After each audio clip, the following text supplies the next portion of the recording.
talk about how I wrote Can't Blame a Girl for Trying. How is a girl to resist you and all the little things you do? This song is about trying to resist falling in love when you already know that it is absolutely inevitable because you're already in love.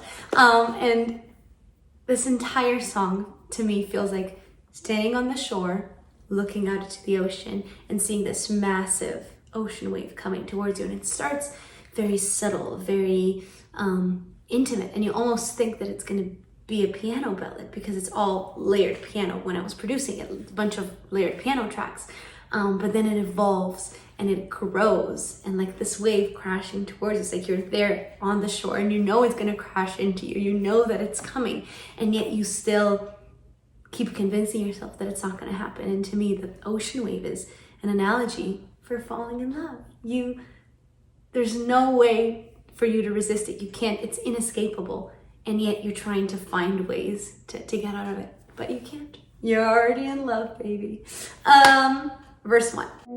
It's so annoying that you're smart, that your casual conversation, even the short duration, can cover everything from science, space to art. It's so obnoxious that you're kind, that you always have time for family and nobody, everybody, as if a million things don't occupy your mind. This entire song started with me having the idea for that first line. It's so annoying that you're smart. And I thought it was a cool idea to write a love song about someone, about all of the reasons why you love them, but sort of to flip that on its head and make those the same reasons that you're upset with this person. Because now you can't resist them. You can't possibly not fall in love with them. So it's the juxtaposition of being annoyed by someone, but not because they're doing something bad, but because they're so perfect that it's irresistible. So I thought that was kind of a cool concept. And then I just kind of ran with it and continued writing things that, to me, qualities that if I had found in a boyfriend, found in a man, I would be like, wow, that's, I can't resist you. So being smart, I think that's like a big one for me. This entire song, I feel like, is like a list of qualities in a dream boyfriend. So him being very smart. And then also, it's so obnoxious that you're kind, that you always have time for family and help out everybody, even they have so many other things going on. Like, those are probably my two top qualities to look for, is like kindness and intelligence. Like, those are good ones, right? Free chorus. If you could be just a little less perfect, then I could say I don't have time and it's not worth it. But to me, I know that one of the main reasons right now why I'm single, I'm not dating, is because I simply feel like I don't have time for it, that I don't have time to fully commit to something like that because I have so many of my own things with like music and all that going on. And so this pre-chorus is very much an allusion to that, is, if I had a boyfriend, it was so perfect, if only it could be just a little less perfect, then I could just go back to my previous excuses of saying that I don't have time and it's not worth it. But now I can't say that because you're just that great. Chorus. how is a girl to resist you and all the little things you do? Oh, if he can get much better, don't, cause it'll get much harder. Can't blame a girl for trying to take it slow. Oh, how is a girl to resist you and all the little things you do? How can I resist you? Came up with this chorus, with this melody and lyrics, one day when I was cleaning the house with my mom. I was like dusting, I was like, how is a girl to resist? I don't know how, I don't know why. I think just the process of cleaning is very meditative, but it's not something that you would completely shut your brain off for. Like, you still need to be somewhat present because you need to remember what you're cleaning and all of that, but it's like that perfect state between meditation and concentration that I have found to be very productive for songwriting. And so I've had quite a few songs from this year, if not all of them, where at least part of it was written while I was cleaning the house. Love it. But so how is it culture resistant? And all the little things you do, if you can get much better, don't, because it'll get much harder. Can't blame a girl for trying to take it slow. I know that if I was in a serious relationship right now, I absolutely want to take it slow. I wouldn't want to rush into it, especially because it's my first serious relationship. So again, this is all an allusion to that. And that's also, I really wanted to have the phrase "can't blame a girl for trying" in there because I thought that was a cool song title. It's a common expression that we use a lot, but it's not one that I've heard in songs a lot, which is why I thought it would be an interesting phrase to put into the song. But yes, this entire song is like, this chorus is, I really want to take it slow with you, and I want to be, cautious, but you're so gosh darn great and perfect that I don't know how to resist it. How, that little seventh chord on the F sharp, which is the 5, it's a 5/7 chord.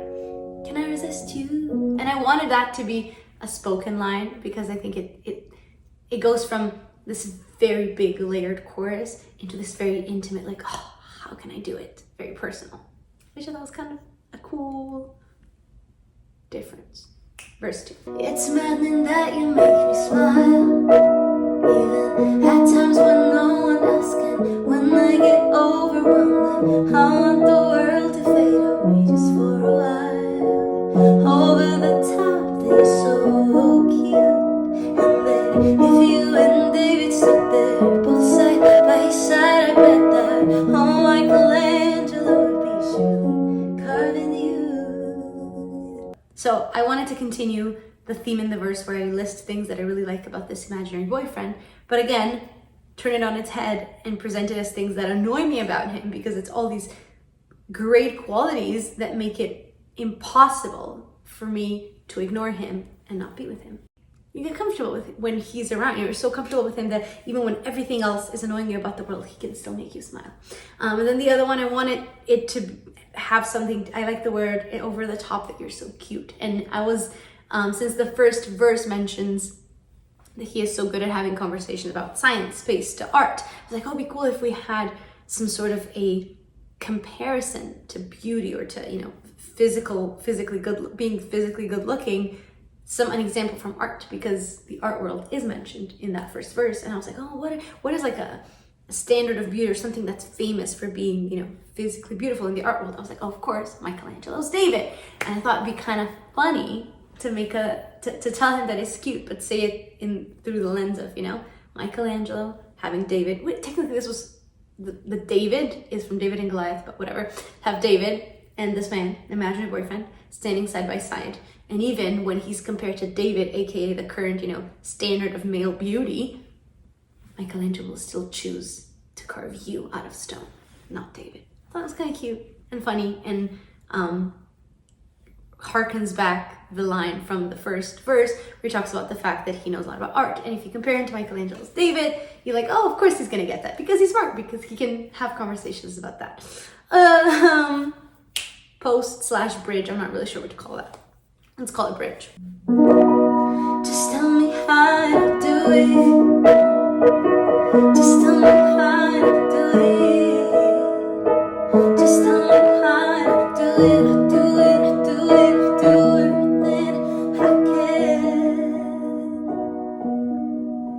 can. This section actually came entirely from me improvising this song. So a lot of the times, or not a lot of times, always, when I'm writing a song, when I feel pretty good about it, when I've worked on it for a while, I always go and I turn it into like a ballad song on the piano. And sometimes I'll just play the melody with my right hand. I won't even sing, and I'll turn it into a piano song.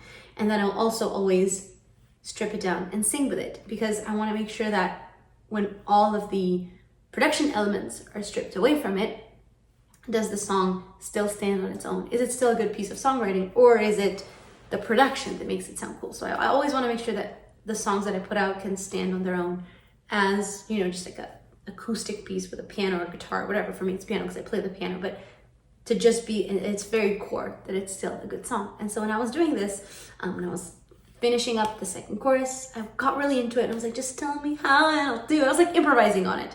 And I was like, wait a second, that's actually really, really cool. And the way it ended up turning out to be in the final song, because that's the very end of the song. That's like the peak of the song. And it's funny because at that point, it's obvious that there's no way she's going to resist him, right? And that's kind of the play in this entire song, is it's almost as if the instrumental knows that she's already fallen in love, and then it's hopeless to even think that she couldn't, as she's singing all the reasons, like, oh my God, I really want to resist you, I want to resist you. But it's sort of like this double play where it's like subconsciously she's already aware that she's already in love, and it's pointless even to think about being able to resist. And so in the end, in the song, saying, just tell me how and I'll do it. And I think that's really sort of hits the nail on the head in the sense of the impossibility of it. Like, he can't tell you how to not fall in love with him, so it's clearly inevitable, and yet that's what the bridge is. Just tell me how and I'll do it, even though you know that you can't do it. There's no way to resist it, and you're still saying that. And yeah, I think it wrapped the song up really well, because I've always wanted to do a song that is like a steady growth, a steady progression. And I think the May song from last year is kind of that, but not as much as here. Since I fully produced this one out on my own, I could really spend time working on creating this massive arc. And normally you would go, you would grow it and then you would drop it again, grow it and drop it again. Whereas this song is just one massive, steady growth, like that, wave coming at you, crashing at you, and becoming closer and closer, and with it also becoming larger the closer it gets to you. And this song is like all just layers and layers and layers of more things. It has like, I think, 8 or 9 separate different just piano tracks of me doing different melodies on it. And it all culminates in this final section of just tell me how and I'll do it, even though you can't do it. So how is a girl to resist you? She can't, because you're perfect. And that is how I wrote the song. I don't think I have anything productive to say. I'll have to cut this down a lot because I was ranting a lot. But I like this song. It feels like falling in love, because even though I've never technically been in love, I imagine this is how it is. It's like it starts off as a tiny little ember, and then with time, as you get to know this person, if it's the right thing, it becomes this massive, inescapable flame. But not a flame with negative connotations, like a pretty magical flame that doesn't burn you. The end. How is a girl to resist you?